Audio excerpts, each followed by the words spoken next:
When you take into consideration all of the data that you've been able to amass, what are some steps? And perhaps you can speak from a tactical perspective, but also a more strategic perspective that cybersecurity leaders, and certainly with the support of their C-level executives, can take to bolster some of these security controls and deal with some of these specific problems. So I think fortunately the industry's on second factor authentication. We really embrace backing up your data in those pieces. So I think, huge progress on that piece. I think increasingly people have put security platforms in place, so next generation firewalls. Now you've just got to take that next step. Do you have, packet turn on deep packet? Do you have it over non-standard ports? What we're now focused on is all the little seams between it. So what we're trying to do is bring Security Center. So you can go see that, SonicWall.com, go to Security Center, you see all these threats.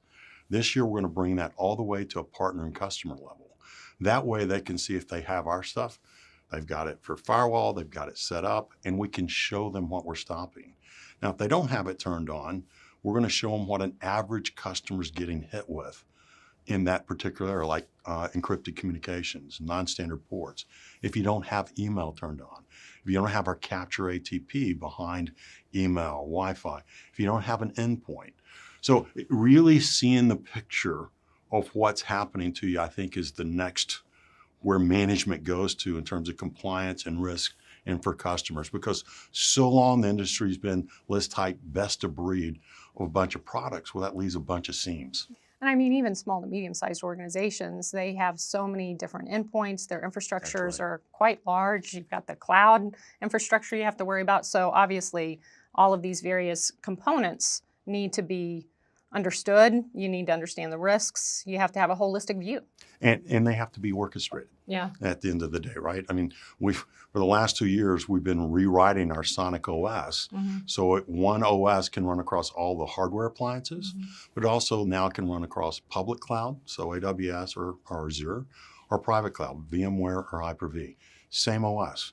So now as these companies, big, small, medium, or even large, go to hybrid environments, you got the same security efficacy no matter how you go. So certainly there's no organization that isn't reliant on mobile devices, certainly cloud applications. Can you run down some of the risks that perhaps they're not considering there? Whether you're small, medium, or large, everyone's going to cloud apps, whether it's Slack, Salesforce, Box, Dropbox.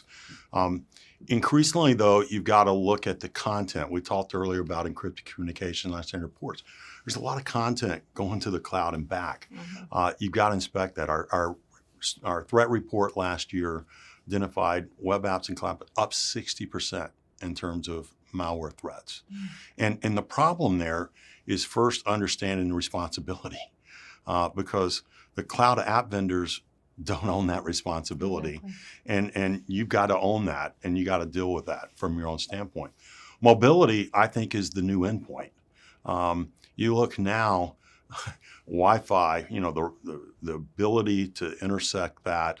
We just introduced putting security on an access point for the first time. So now I can tell if there's how far my cell Wi-Fi coverage is. I can see if there's a rogue Wi-Fi coming into our zones, and I can start to groom the quality of service on voice and data over Wi-Fi by group, and use mesh networking and IPS at the access point. And we're connecting that to our cloud security for virtual firewall. So it's untethered from the firewall now.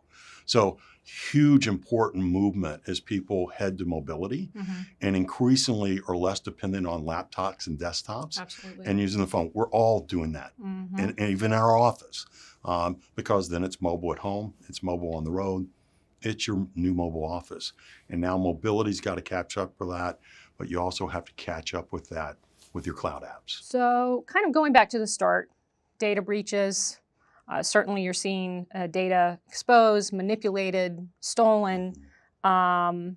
executive leaders are still grappling with understanding this threat landscape, probably dealing a little bit with some budgetary challenges. What other ways can organizational leaders get a better understanding? Working with peers, perhaps liaising with industry bodies. What other suggestions do you have to ensure that they're communicating more? Because after all, the bad guys are, right? I mean, well, a good example of this is IoT. yeah. I've been in Washington 2 times in the last month. And when you're on the Hill, they can't even define IoT. I mean, the largest increase in malware, over 200%, was in IoT. And we can't even define it in Washington. Executives are really on to IoT. But before you connect that camera, before you think about connecting digital systems of any type on IoT, you got to think of segmenting that network and making sure you have security, at least at the network level, because most of the time you can't put it on the device. And that is certainly an area ripe for getting picked. So wrap up, are there maybe 3 to 5 priorities you would suggest to CISOs, CSOs watching, Yeah, get your next generation firewall, turn everything on, non-standard ports, encrypted communications. It's necessary but insufficient. You got to have something like capture ATP to get some of these next generation issues like we're seeing right now in PDF and Office. Capture applications. Cloud applications are up almost 60% in terms of malware. And if I talk to most CIOs or the app vendors, guess what? We think the cloud vendors have it squared. You read the MySprint, they don't.